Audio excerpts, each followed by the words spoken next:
مگر آپ یہ میرے ہاتھ میں ایک اخبار دیکھ رہے ہیں، یہ اخبار مبارک پور سے نہیں چھپا ہے، یہ اخبار بریلی شریف سے نہیں چھپا ہے، یہ اخبار دہلی سے چھپتا ہے۔ اس اخبار کا ایڈیٹر کوئی بریلوی نہیں ہے، اس اخبار کا کوئی ایڈیٹر سنی نہیں ہے، اس اخبار کے ایڈیٹر دارالعلوم دیوبند کے فاضل شاہد صدیقی ہے، جو اس وقت سماجوادی پارٹی کے طرف سے راج سبھا کے ممبر ہیں۔ یہ دیوبندی مکتبہ فکر کا اخبار ہے، اخبار کا نام نئی دنیا ہے، اور اسی 26 مارچ سے لے کر 1 اپریل تک کا اخبار ہے۔ اس اخبار کا پہلا پیج ہے۔ اب آپ ذرا کلیجہ تھام کر سنیے کتنی دردناک خبر اس اخبار میں لکھی ہوئی ہے۔ یہ اخبار ہے، اور اس اخبار میں حضرات یہ دوسرا شمارہ، اور کوئی شمارہ دیکھو نکالو،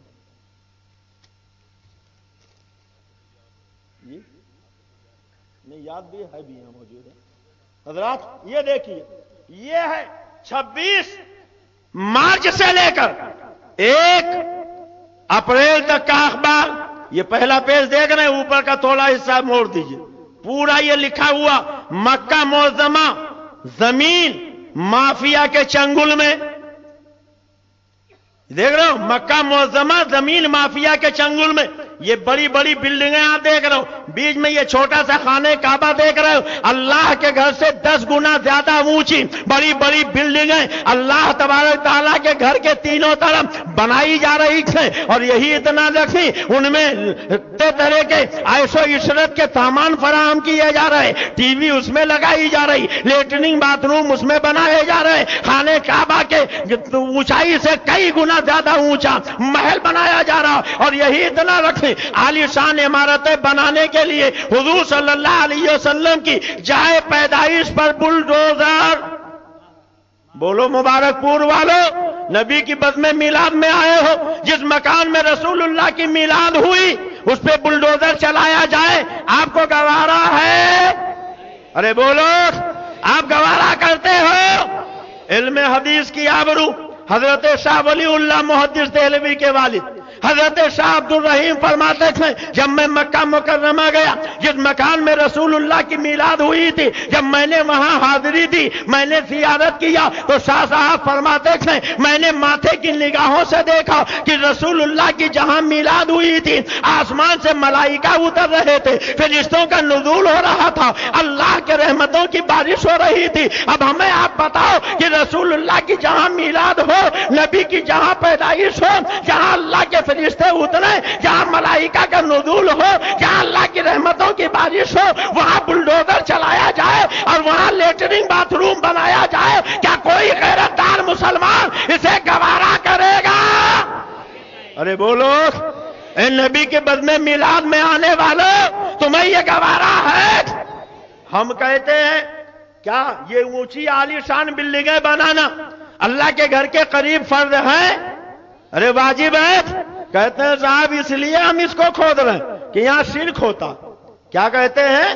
شرک ہوتا، اس لیے ہم مٹا رہے ہیں۔ مگر سعودی کا ریال دیکھیے تو اپنی فوٹو اس پہ چھپوائے، آپ سعودی جانے والوں سے پوچھئے، ہر گورنمنٹی عمارت میں جہاں دیکھیے گا ان کے فوٹو لگے ہوں گے، بڑے بڑے کالج یونیورسٹی اور عمارتیں سب اپنے اپنے باپ دادا کے نام سے بنا رہے۔ مسجد نبوی حرم کعبہ میں جتنے گیٹ ہیں، کسی کا نام باب ملک فہد ہے، کسی کا نام گیٹ کنگ عبدالعزیز ہے، سب اپنے نام سے بنا رہے۔ حد یہ ہے کہ خود خانہ کعبہ کے خلاف پر اپنا نام لکھا ہے، اپنے باپ دادا کا نام لکھا ہے، محراب نبی پر اپنا نام لکھا ہے، اپنے باپ دادا کا نام لکھا ہے، مصلی رسول پر اپنا نام لکھا ہے، اپنے باپ دادا کا نام لکھا ہے۔ مگر 75 سال پہلے جب ان کو اقتدار ملا تو سب سے پہلے مدینہ طیبہ میں انہوں نے رسول اللہ کے روضہ اطہر کی دیواروں پر جہاں جہاں سرکار کا نام تھا اس نام مبارک کو مٹایا، جہاں قصیدے بردہ شریف کے اشعار تھے ان اشعار کو مٹایا، جہاں شفاعت کی حدیثیں تھیں ان حدیثوں کو مٹایا، اور مٹانے کا طریقہ بھی کتنا بھونڈا اپنایا، کہیں پلاسٹر تھوپ دیا، کہیں تارکول لگا دیا، کہیں پینٹ چلا دیا، اور کہیں ہتھوڑی چھیلی سے مٹایا ہے۔ اپنے نام کا تو اتنا شوق ہے کہ مکے کے ساتھ سعودیہ لگاؤ، سعودیہ عربیہ لگاؤ۔ صدیق اکبر نے صدیقیہ عربیہ نام نہ رکھا، فاروق اعظم نے فاروقیہ عربیہ نام نہ رکھا، عثمان غنی نے عثمانیہ عربیہ نام نہ رکھا، مولا علی نے علویہ عربیہ نام نہ رکھا، اور تم اپنے باپ کا نام اجاگر کرنے کے لیے عرب کے ساتھ سعودیہ کا پیوند لگاؤ، مکے مدینے کے گیٹ پر اپنے باپ دادا کا نام لکھو، اور رسول اللہ کی جائے ولادت پر بلڈوزر چلاؤ۔ یہی اتنا رکھی، یہی اخبار آپ پڑھیے اور یاد کیجئے، فتح مکہ کا دن ہے۔ ہمارے آپ کے آقا جب خانہ کعبہ میں پہنچے، لوگوں نے کہا یا رسول اللہ، جس مکے سے آپ کو نکالا گیا تھا آج وہ فتح ہو چکا ہے، آپ یہاں تشریف لے آئے ہیں، شام ہو رہی ہے، آپ کا بستر کہاں لگایا جائے، رات آپ کہاں گزاریں گے؟ اللہ کے پیغمبر فرماتے تھے،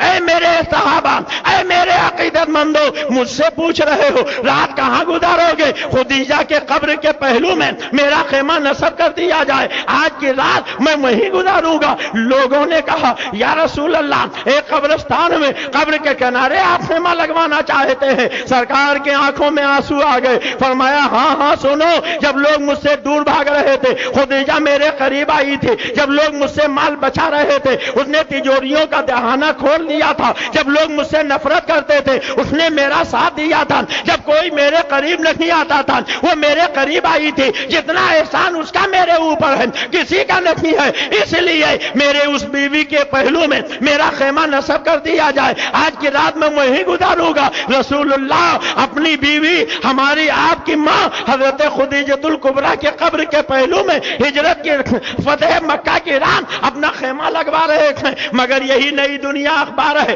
آپ پڑھ کے دیکھیں، اس میں لکھا ہوا ہے کہ رسول اللہ کی مقدس بیوی حضرت خدیجۃ الکبریٰ کی جہاں قبر تھی اس کو کھود ڈالا گیا، اور خالی کھود نہیں ڈالا گیا بلکہ وہاں عوامی بیت الخلا بنوا دیا گیا۔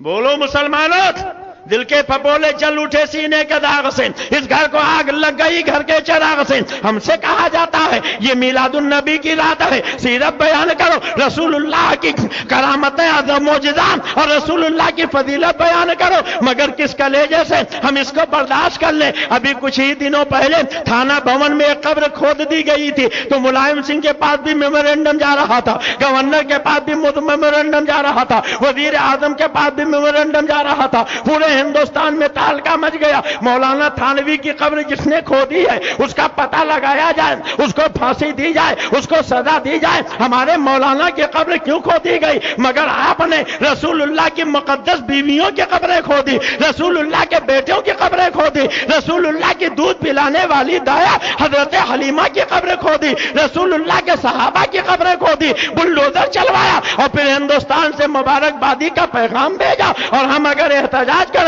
تو ہم کو فسادی کہا جاتا ہے، ہم کو فتیل کہا جاتا ہے۔ اسی میں لکھا ہوا ہے کہ جہاں حضرت خدیجۃ الکبریٰ کی قبر تھی وہاں پاخانہ بنوا دیا گیا ہے، اور رسول اللہ کو جس ماں نے آج کی مبارک رات میں پیدا کیا تھا حضرت آمنہ کی قبر کے ساتھ انہوں نے کیا سلوک کیا؟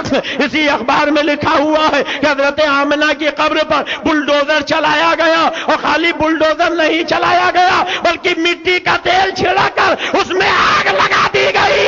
اے مبارک پور کے غیور مسلمانوں، تم نے غیرت دار ماؤں کا دودھ پیا ہے، تمہاری ماؤں نے گود میں لے کے تم کو پڑھایا تھا، خون میں نہاؤ، زخم سہو، سر فدا کرو، جب وقت آئے دیپے تو یوں حق ادا کرو، جو جان مانگو تو جان دیں گے، جو مال مانگو تو مال دیں گے، کبھی نہ ہوگا یہ ہم سے ہرگز، نبی کا چاہو جلال دیں گے، زمانہ کچھ کہے دیوانے اپنی جان دے دیں گے مگر دامن نہ چھوڑیں گے تمہارا یا رسول اللہ۔ نعرہ تکبیر، نعرہ رسالت، علماء اہل سنت اسلام، نعرہ تکبیر۔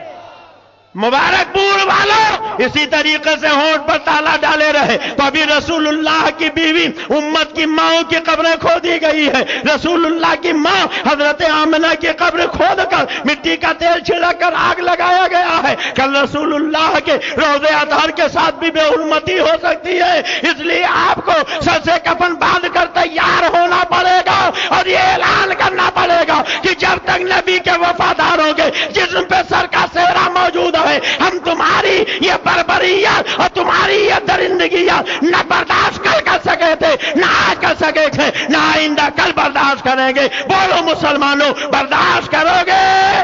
ہاتھ اٹھا کے بتاؤ, برداشت کرو گے؟ آپ اس کے خلاف احتجاج کرتے ہو؟ یہ مبارک پور اور شفیہ کا اخبار نہیں ہے, یہ دہلی کا چھپا ہوا اخبار ہے. آپ کے ہاں ملے گا مبارک پور میں. اور جانتے ہو دلیل کیا دیتے؟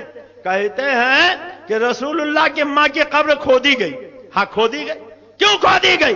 کہتے ہیں معاذ اللہ وہ جہنمیاں تھیں, کافرہ تھی. ابھی حضرت علامہ مولانا شمس الہدیٰ صاحب قبلہ نے دلیل کے ساتھ آپ کو بتایا کہ رسول اللہ کی نہ ماؤں میں کوئی مشرکہ ہوئی اور نہ باپوں میں کوئی مشرکہ ہوا. اللہ کے رسول پاک شکم اور پاک پشت سے منتقل ہوتے ہوئے تشریف لائے ہیں. اللہ کے رسول کے آباء و اجداد میں سب موحد تھے, کوئی مشرک تھا ہی نہیں. تمہاری زبانیں سڑ کیوں نہیں گئی؟ تم نے رسول کی ماں کو جہنمیہ کہہ دیا, پیغمبر کی ماں کو کافرہ کہہ دیا. اے مبارک پور کے مسلمانوں, جس نبی کا تم کلمہ پڑھتے ہو اس نبی کی ماں کو کافرہ کہا جائے, کیا تمہیں گوارا ہوگا؟ ارے بولو, یاد کرو حضرت شیخ محقق فرماتے تھے گرمیوں کا زمانہ تھا, اللہ کے رسول اپنی بیٹی حضرت خاتون جنت کے گھر گئے. کہہ دو سبحان اللہ. دیکھا سیدہ فاطمہ روٹیاں پکا رہی, چہرہ پسینے میں شرابوت. اللہ کے رسول نے اپنی بیٹی کی طرف دیکھا, فرمایا بیٹی سستا لو, کچھ روٹیاں میں نکالوں گا. وہ بیٹھ گئی. سرکار نے دستے مبارک سے تنور میں روٹیاں ڈالی, اور جب آقا نے روٹیاں نکالی تو حضرت شیخ فرماتے ہیں سرکار کے ہاتھ کی روٹیاں کچی نکلی. خاتون جنت نے کہا بابا جان میرے ہاتھ کی روٹیاں پکی ہوئی نکلی ہیں, یہ آپ کے ہاتھ کی روٹیاں کچی کیوں نکلی ہے؟ تو آقا فرماتے ہیں اے فاطمہ اس آٹے میں میرا ہاتھ لگ گیا, آگ میں طاقت نہیں کہ اسے جلا سکے. ارے کہہ دو سبحان اللہ, ذرا محبت سے کہہ دو سبحان اللہ. جبھی تو اعلیٰ حضرت سرکار کہتے تھے اے عشق تیرے صدقے جلنے سے چھوٹے سستے, جو آگ بجھا دے گی وہ آگ لگائی ہے. اور سنو نزہت المجالس شریف کی وہ روایت, مکہ مکرمہ کی دھرتی, ہمارے سرکار ایک گلی سے گزر رہے, ایک صحابی سے ملاقات ہو گئی, گفتگو ہونے لگی, بات طویل ہو گئی. سرکار نے ایک دیوار سے پشتے انور کی ٹیک لگا دیا. مکان کی مالکہ کافرہ تھی, جلدی جلدی دوڑی ہوئی آئی, اس نے دروازہ بند کیا, کھڑکیاں بند کی, جنگلے روشن دان بند کیے. نبی کی آواز کانوں تک نہ پہنچے. جبریل امین آئے, انہوں نے کہا یا رسول اللہ, اللہ نے فرمایا ہے جاؤ میرے محبوب سے کہہ دو آپ نے اس کے مکان کی دیوار سے اپنے پشتے انور کی ٹیک لگا دیا ہے, اب اس مکان کی مالکہ کافرہ رہے, یہ جہنم میں جائے, یہ میری رحمت کو گوارا رکھی ہے. اس نے دروازہ بند کیا ہے, کھڑکی بند کی ہے, جنگلے روشن دان بند کیا ہے, مگر یا رسول اللہ اللہ تعالیٰ نے اس کے دل کی کھڑکی کھول دی ہے. نعرہ تکبیر, نعرہ رسالت.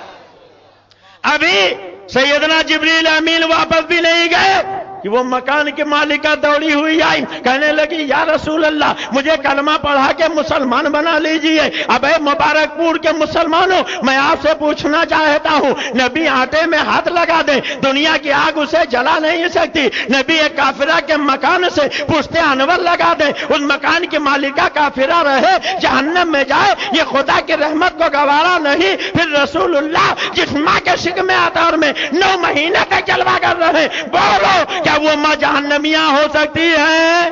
کیا وہ ماں کافرہ ہو سکتی ہے؟ اب ان کو کافرہ اور جہنمیاں کہنے والے بولو خود جہنمی ہے کہ نہیں ہے؟ اللہ تبارک تعالیٰ ہمیں ایسے گندے عقیدوں سے محفوظ رکھے. زور سے کہہ دیجیے آمین.